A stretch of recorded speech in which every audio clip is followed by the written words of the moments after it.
This is the Self-Storage Podcast, where we share the knowledge and skills from the industry's leading investors, developers, and operators to help you launch and grow your self-storage business. I'm your host, Scott Myers, and over the past 16 years, we have acquired, developed, converted, and syndicated over 2 million square feet of self-storage nationwide with the help of my incredible team at selfstorageinvesting.com, who has helped thousands of people achieve greatness in self-storage.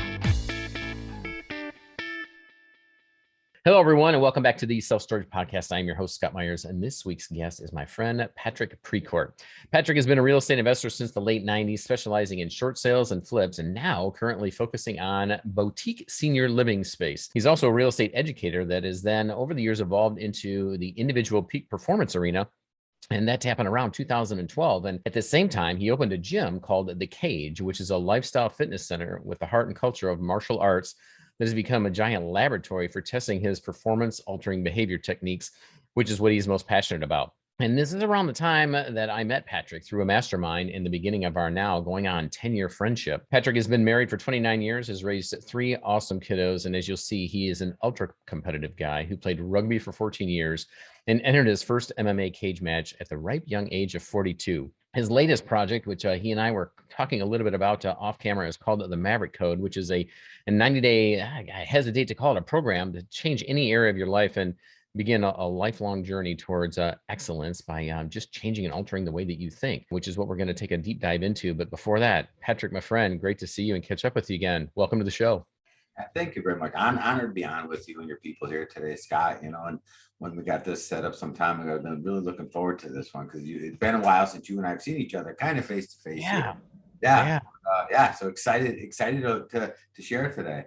Yeah. Well, they say that the riches are in the niches, and we've both been in real estate for a number of years, started at the exact same time, essentially. And then I gravitated towards storage, and now you find yourself in the senior living space. Tell us a little bit about that journey, or fill in the gaps, from my intro as to how you got to that place. Yeah, without boring everybody, was in, through the, we started in the short sale space in the early 2000s, long before like short sales were like nothing, right? Mm-hmm. It was just by chance, it was by design, but we got into it, and we got into the education side of it by, say, call it 2006 or 7. And that ran its course maybe 2011. I think it was probably the last, we said that when it shut down a shop. When I say shop, we had, up to 15 people mitigating debt at one time in that organization. We'd grown pretty big, right? And then in the interim, we got it back to our kind of base of flipping houses, less wholesaling, more in a fix and flip, just because my background, I have a background in building, so it's just natural, right? Got it deeper in education, and in education, it's when I started focusing more on why people do what we do. And the reason for that, Scott, I'm certain you get this, and our listeners get it too, right? Is that I can provide the exact same information to 100 different people, and we're going to have 100 different levels of success, going from ruthlessly, outstandingly successful to never got out of the gate, right? But with the exact same knowledge of what to do and how to do. So the education company we're part of was the largest in the country. It grew very fast. We had thousands of students, and it's had a large group of people to work with and to test numbers against. And it pushed me out of real estate education and into human behavior space and understanding why we do what we do. And just as that kind of took place, I did open a gym, as you mentioned, called The Cage, and Cage is an amazing place for human to develop. And we just use physical as our way to measure progress, right? Whether it's, weight loss or strength training or fighting in the cage, doesn't matter. It's just a way to measure progress. But what we really do there is we try to change fundamentally the way you believe in what you can do. And that's my expertise. And that's what I've done for the past 12 years, maybe 15 years,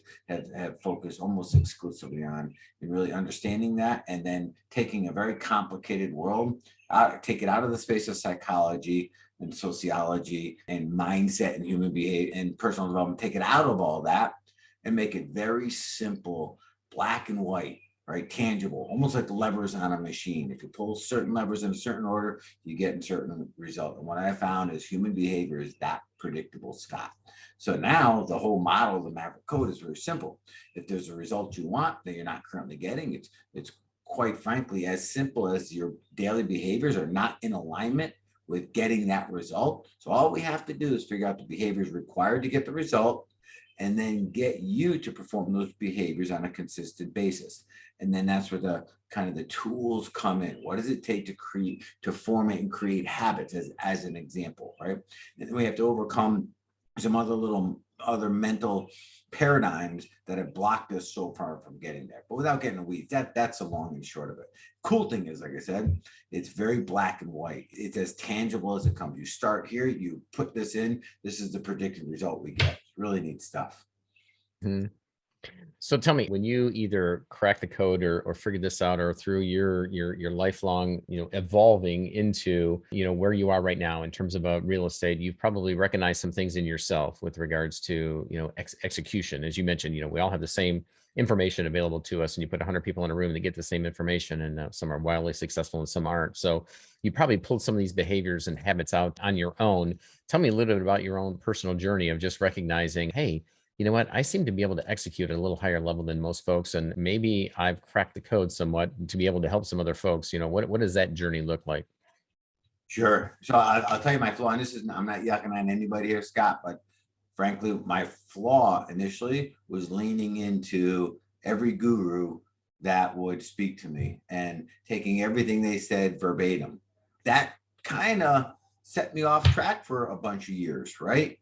Even things like, fearless. Well, no, fear is an emotion. Emotions are made to be embraced, and fear is a form of energy. We're not designed to be fearless. And actually, when we start something new, different, there's always fear involved, right? It just is an example, And so starting to pull aside from that, I say, no, we got to go the next layer down to understand really what it takes to change. And I was of the false belief that I needed more knowledge and expertise. So I kept getting more in today's world, podcasts or seminars or books or study course. I kept getting more and more and more, but it didn't change the results. It didn't change what I wanted to get. And it wasn't until I realized that I'm working on the wrong side of the equation. So there's a formula that I use today. Again, I like simple, right? It's as black and white as this. Your results are equal to your capacity, which is your knowledge and your expertise and your ability to execute it, right?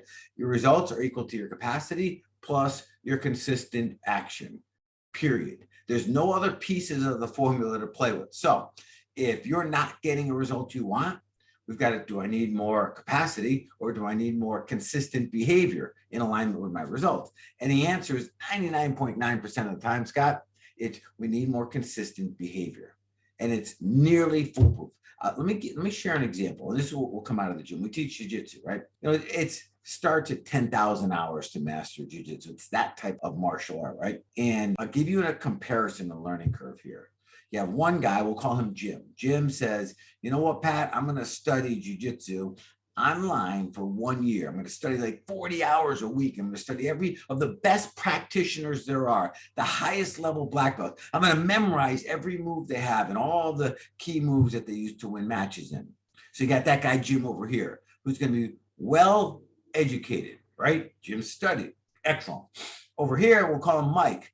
Mike shows up at my gym on a Monday and trained for 5 days, say an hour and a half each day. Brand new white belt, can't even spell jiu-jitsu, has never been to the gym before training this stuff, okay? So we have this guy who's been on the mats doing it for 5 days, and we got Jim who's been studying it for a year, for 40 hours a week. Next week, I put them on the mats together. Mike will destroy Jim in seconds, not even minutes, Scott, every single time, because we gave Mike just a little bit of information with a high rate of application to produce a result. Whereas Jim had zero application, zero behavior, zero activity, but all the information in the world. And I've been in this entrepreneurial space, like you mentioned, it's the last 90s, and I've worked literally thousands of students and clients, right? That it's never the information we need. It's a consistent behavior that's in alignment with our results that makes the difference every single time. So it's interesting, as in the past year and a half, I continue to look at my level of execution. And we listened to a gentleman by the name of Jim Hoffman, who many people are familiar with. And he goes out on speaking circuit in many masterminds. And he said from stage, this was back in November, I think, of 2021, he said, around our company, I tell everyone that ideas are welcome, but execution is worshipped.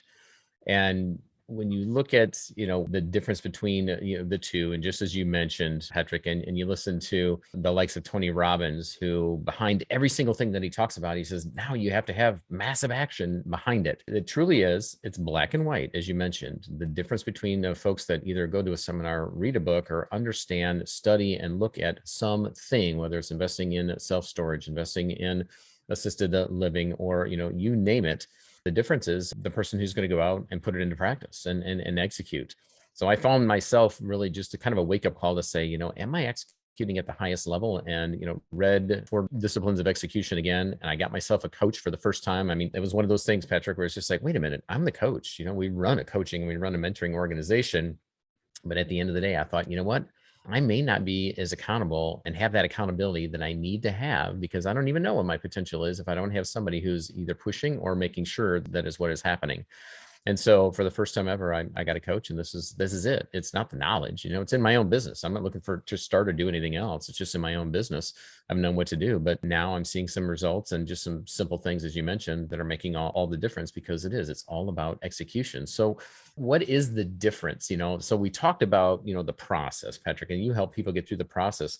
Have you identified what is the hang up, the psychological piece? It was always foreign to me when you start to dig in and you hear about some of these people that actually have a fear of success, because it has some negative connotation that rich people are bad or things of that nature. What are some of the hang ups that you found where people are just, they're willing and they have the capacity, but they can't bridge that gap. They just can't, get up to the plate and take a swing or begin to execute. What are some of those things that you've uncovered and helped people get beyond?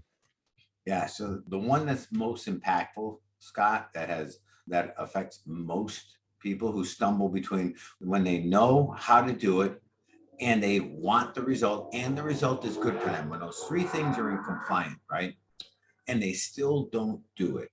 This is usually the one that gets you the most. And you just scratch the surface on it. And it has, when you said people are afraid of success, somehow there's a negative connotation that goes on with success. Well, there's a belief that there's something bad with success. So the answer to your question, when we can't get ourselves to do the work we know we should be doing, it's because there's a fundamental belief that's getting in the way. And here's another one of those guru things that I got to kind of step on for a second. And it's funny, like in the last 5 years, you've probably seen this too. Like everybody's a mindset master now, right? Just open up the internet, they're everywhere, right? And here's the truth of it, right? You can't change your mindset. Your mind is set. What you can do is you can change your belief system underneath it, which will alter your mindset. Now, follow me on this, right? If you showed me everything you do and what you do and how you do it, and you're the master of it, Scott, but I believe I can't do it, my mindset is going to reflect that. Exactly. Scott, I can't do this. And you're like, well, Pat, you need a better mindset. No, I need a better belief around this. So we have to go down one layer underneath, because you cannot fix a belief problem with a mindset solution. And there's the flaw. So we put up, vision boards, and we have daily affirmations, and all of that's playing on the outside when we got to get inside here, right? Otherwise, it's just kind of like icing on the cake. It ain't the cake, right? We got to get to the center of this thing. So when you find yourself procrastinating, distracting, when I say distracting is a verb. It's a contact sport. Like distractions don't happen to us. We allow them in. We go seek them out. That's just how we are, right? When we find ourselves procrastinating, making excuses, distracting, more times than not, it's because the action that we should be doing, we do not believe that there's a direct connection between our action and the results of our action, the one that we want. And when we don't believe the two are connected, like we can lean into them, then yeah, we'll find reasons not to do the hard work. Does that make sense? It absolutely does. And it brings up another question. So the person out there that's listening that, I don't know, they're in their 40s, they're in their 50s, and they're just, they're a little disappointed that they're not further along as to where they wanted to be in their career. And they've been through, they've read all the books, they've been through classes, they've been through courses, they've been through seminars, they've had mentoring coaching, and they're still not where they want to be. And, maybe at some point, I think, and we've seen these people come through our organization, and they're kind of resigned to the fact that maybe I just don't have what it takes. I'm not hungry enough, or, there's, they recognize that there's something about them that is either they may view as flawed, or, something that's stopping them, but they can't pinpoint it. How do you even, to go 30,000 feet, how do you even get them to identify that or even recognize that piece? And how do you help them get behind it? Yeah, so I know that human soul very well because it was me, Scott, and fundamentally we get to that spot because we made so many commitments to ourselves throughout the years Mhm.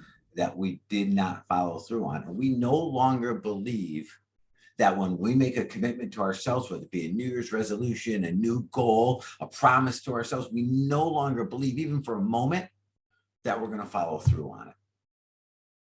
So it has nothing to do with the work. It has nothing to do with the results. It has to do with reestablishing the belief in ourselves. And this is the big one. And I'm sure you see this often, right? So you say, okay, well, how do you do that? Well, now you got to get down in the trenches, right? Because you got to earn back that trust. Trust is not, granted trust up front. We have trust with ourselves up until we break that trust again and again and again and again. We got to earn that trust back. So let's just start out small and we pick something that we're committed to. Now, here's a big piece because as adults, we're not all that prone to really committing it. Now listen to this word of commitment, right? It'll make you look at your commitments differently, right? Commitment is whatever it takes, no matter what. There is no exit. There is no back door. There's no not doing or not showing up. So if you commit that you're going to be there and you show up at whatever sacrifice there might be of your own now, because you committed to do it. If you got hit by a truck yesterday, then you still show up tomorrow because you committed to be there. Right? There is no plan B. And here's something, Scott, I got to bring this up, right? People are big on making a plan B and a plan C because they think it's like responsible or something, right? They're preparing for, well, I got to be prepared if it doesn't work out. I'm going to say, you know what? You will experience in life the thing you prepare most for. And most people prepare for failure out of fear that they might not succeed. And then they're surprised when it shows up, right? So let's go back to this for a second, this commitment, right? Part of it is first appreciating that, all right, we got to start being a committed human being, which means whatever I say I'm going to do, I'm going to do. But now let's not shoot for the stars. Let's just start here. So I had a guy coming to my gym, called 2 years ago. And I don't work actively in the gym. I'm not a trainer. I'm not a nutritionist or anything like that, right? I'm just a good headspace guy, right? And one of my trainers called me and said, Pat, can you help me out with this guy? We're kind of not getting anywhere with him. So I go in and I talk to him. And his goal, I think it was 330, 340 pounds, hasn't done anything for better part of 15 years. He's in his 40s, but he really wants to run a 5K, Scott, because it's his wife's charity that she's created. And it's like 6 months off. I'm like, that's admirable, right? So I go, all right, listen. What have you done? What have you been doing? He goes, and I'm sure you've heard this before. I've tried everything, but nothing works. I'm like, all right, well, at least you're being honest with me, right? Said, I got to ask you a question. I lean into him, just like I'm looking at you guys right now. I said, but here's the thing. I need an absolute, honest, straight up answer, even if it's painful, okay? Don't worry about how I'm going to respond. I need an honest answer. And here's the truth of it. And another thing that we struggle with a little is when we don't get to our truth, when we're not honest with ourselves, nothing can change. All change starts at the truth. Okay. That's why I needed to get this guy there. He said, be perfectly honest with me. Do you actually believe you can run a 5K in 6 months? He looked at me, Scott. He goes, nope. I said, perfect. Yep. This is where we begin. Yep. That belief, that is the exclusive reason why all the other stuff, nothing worked. That's why. So he didn't believe that any of it would work for him. So now this is going to answer your earlier question. How do we earn back that trust? How do we create that bond again with ourselves? No, if we commit to ourselves, we will follow through. We do it in small steps. So I go to listen. I wish I remembered his name. I'm sorry, I don't. We'll call him Ben. He said, Ben, listen, I promise you, I'll never give you something you can't do. And I won't give you anything that'll hurt you. Fair enough? All I need from you, Ben, is to be committed to this. And if you commit, you will run that 5K. I promise you. He said, okay, Pat. And I did the whole commitment thing with him, right? So all right, Ben, all we're doing this week, said 5 days this week, one mile each day. I want you to walk 1 mile a day for 5 days. Can you commit to that? And now he actually had something he believed he could do. Yep. It's bite size. It's easy. Bite size. And this is the power of this exercise, right? When he gets to Wednesday, when he's a hump day, you're getting over that hump. Guess what? He's not looking at that goal on Friday. He's asking me what the next goal looks like. Does that make sense? Yep. And we do it bit by bit. Be okay with the process. And here's the thing. If we're strategic about it, right? If we look at a ladder, and at the top of the ladder is our big, hairy, audacious goal, that thing we want, the 5K. But right now, we don't believe in it because it's above the clouds. We can't even see it. Well, each one of these little commitments is just a rung, Scott. It's an enabler. It allows us to get to the next rung, but it's directly in line. We're not settling. We're not slowing down. It's the fastest path to get what we want. We just got to be okay with the process, but we will get there. All we have to do is that one thing, be committed, whatever it takes, no matter what. Do not show up. Pat, I think this is a really important conversation for a really important time. You and I have been around this real estate game. We've been through 2 recessions, and we see what happens. There's those folks that once the economy slows and the banks begin to slow or stop lending, everybody holds their breath and they all sit back on the sidelines wondering, well, let's wait till everything becomes good and easy again. And that is not the time to sit back on the sidelines and wait for things to be good and easy again. That is time to burn the ships and to run in, because that's when money is made in real estate and investing in general, is when things are on sale and everybody else is sitting around waiting. And we've been preparing for this recession since the last one, knowing what was going to happen. And that, at this time, when everything begins to come grind to a halt, there's going to be projects that are troubled and banks that are going to be troubled with some of their loans. And this is the time where we're going to swoop in and be bold and make those decisions and execute upon them, because we know what's happening. We've got the information already. Now we just need to take action. So, tell us, is that what you're seeing out there? And then if so, what type of word of advice would you have for those folks that are sitting on the sideline not waiting? If they truly have a goal in mind and want to get to it, and they're given this gift of a recession, we know what happens in real estate. What advice would you have for them to maybe, get rid of that, remove that negative mindset and the herd mentality of everybody saying, oh, I wouldn't do anything now. Let's wait until interest rates do this or that, or what have you. I'm sorry, that's a rambling question, but give us some insight as to how you're going to approach the new economy and the recession that we're heading into. Yeah, so I'll just share some wisdom that was imparted on me. And this is from my partner, one of our programs. He's a Navy SEAL, veteran Navy SEAL for 26 years. So he sees the life through a slightly different lens than maybe you and I do, right? On a number of different occasions, I've asked him the same question just to get deeper and deeper, deeper. And the question is, how are the Navy SEALs always so ruthlessly successful in all that they do? Do you guys have like a higher level of intel, knowledge, expertise, training, and all this other stuff? Because, Pat, I don't tell anyone. So don't tell anyone, guys, because our other special services are as good as we are. Okay. They train as hard as we do. They're as elite as we are, right? What's different is we don't train for the known. We train for the unknown, meaning we don't create a success plan based on known variables. We train to thrive in chaos. That no matter what comes, we'll stay agile. We can adapt, even down to the way their leadership works, Scott. At any given time in a mission, leadership can bump from one mate to another based on who's got the best wisdom and insight and viewpoint at that time in that mission, right? They're not ego strong that the leader is the leader and everybody else falls behind it. They don't work that way. They have a code, and the code is mission first, right? Mm-hmm. Team, us second. Then individual needs come along after that, right? But they train for chaos. They train for the unknown. So a big part of that, frankly, right, is awareness, is eyes up, ears forward, chin down. Eyes up so we can see what we can't hear, right? Ears forward so we can hear what we can't see, and chin down. So if we take a punch along the way, and we may, and that's okay, right? We can still get through it. So as investors going into this, next economy, this next season, same thing. The opportunities are going to be no greater and no less. And I know you understand that, right? But somebody who may not have been through a recession yet, that may sound a little weird to them. But it's just a different season. It's got a little slightly different set of rules, right? Mm-hmm. And there's a lot of discovery to be had, because and you're a smart guy, so I know you understand this, but this is not a repeat of 2008 in any way, shape, or form. It's got new players, new characteristics. It's got greater global insight and input into what's going on. There's a lot of other stuff going on. So it's not like, oh, we've been through it, we're well trained and versed here, nothing like that. What I'd say is what we have is an awareness, right? Mm-hmm. That Mm-hmm. things are going to change. We have to stay agile. We have to stay smart. We got to pay attention to what's going on. And I'd say I'll leave this one last part too, Scott. And this applies to, you know, us as human beings, as moms, as dads, as leaders of our organization, any leadership role, right?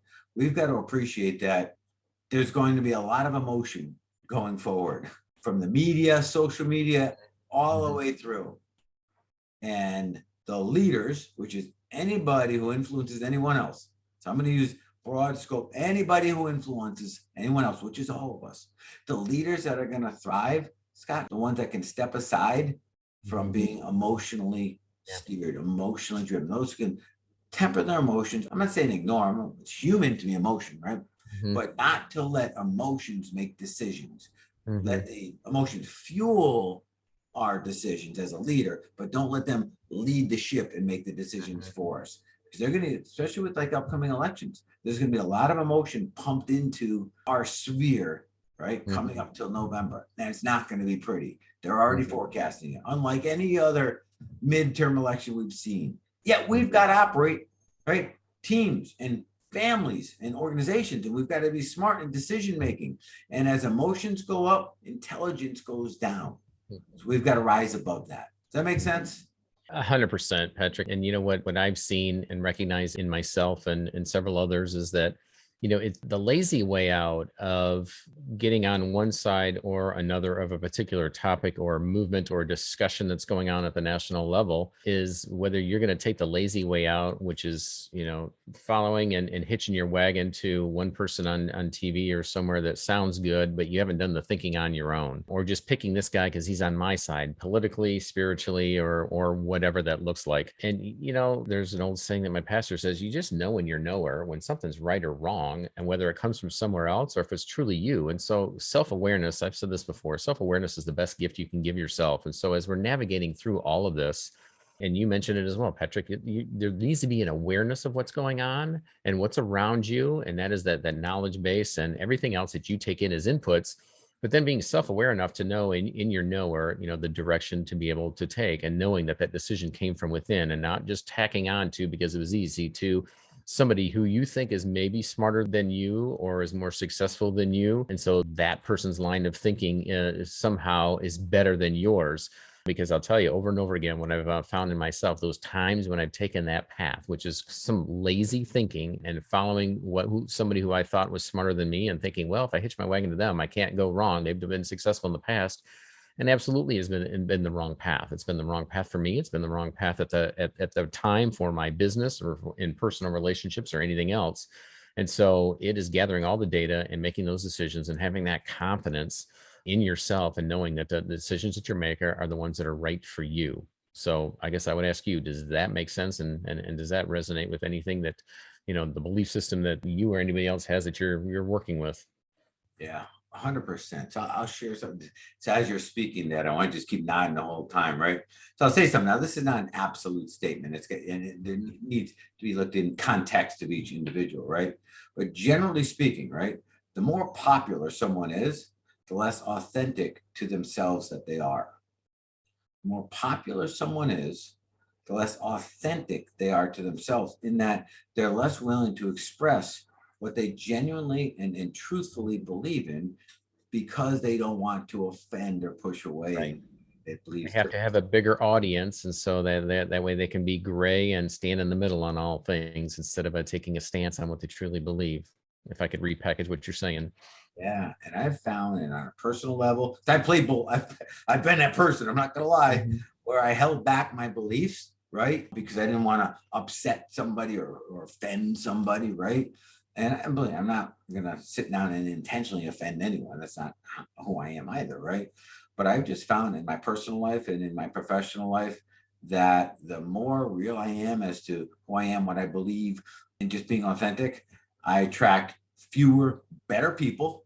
I draw a line, right? And those who are completely can't stand me are pushed away. But there's nobody left in the middle that just tolerates you, takes up your time, right? They'll listen to you, but they'll also be the first ones to critique you too.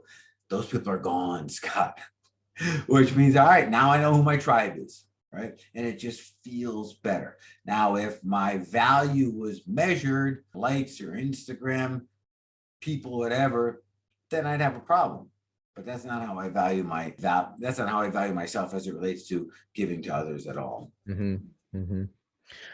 Well, Patrick, it's been good to catch up with you with this amount of time that we've been able to have, and to introduce you to the self-storage tribe. As we maybe come back for part 2, in the meantime, where can people find out a little bit more about what you're doing and how you're helping people? That's without a doubt, but also how people can just kind of catch a little bit about what you have and not change their mindset, but change their belief system. What's a great way for folks to reach out and find you? Yeah, so you can find me on social media, just my name, Patrick Precourt. There's only 2 of us, me and my son. I'm sure you'll see the difference, right? and and I'm patrickprecourt.com, which is my website. It's a really cool ebook there too, Scott. If people want to download the cool ebook we did, I think 2 years ago now. It's the most downloaded ebook I've ever done. It's called Live Big. It's just 10 steps to living a large life every day. It's really, really cool. And that's just at patrickprecourt.com. Perfect. I appreciate that. Well, Patrick, as we wrap up here, what type of, what words of wisdom would you give for folks, specifically as it pertains to heading into this next economy and the shift that we're seeing out there right now? Yeah, so I'm going to speak right now, Scott, to those who started sometime after 2009 and 10. Mm-hmm. Might be the vast majority of everybody on this call, right? Mm-hmm. You haven't been through the turmoil that we've been through. Mm-hmm. You've learned a lot. It may have worked very well for you up till now, but appreciate that your knowledge, wisdom, expertise, life experience that got you here will not get you there. Mm-hmm. Which means something's got to change. In a way, I share this with myself, my wife, my kids, and everyone around me. I said, the mind that got us here, as good as it's been, is not the same mind that's going to take us forward to where we want to go, which means we've got to be willing to let go, make space for what's new and coming, right? Mm-hmm. So be aware, that change on horizon. Change does not automatically go from good to worse. I always believe it goes from good to better if we appreciate the discovery process. The easiest way to do this is to lean into someone who has a little different vision of you than you have of yourself. And, you brought this up earlier in the show, Scott, because you mentioned with a coach with yourself, and, I had to do the same thing. This mind got me so far. Mm-hmm. I couldn't see past it, right? Mm-hmm. So I had to reach out to someone that could see things a little differently than I did, because they're not in my shoes, to provide another viewpoint or guidance as to how to get to where I want to go, right? So just, guys and gals, just keep that in mind going forward, right? You don't have to do this on your own. Yeah.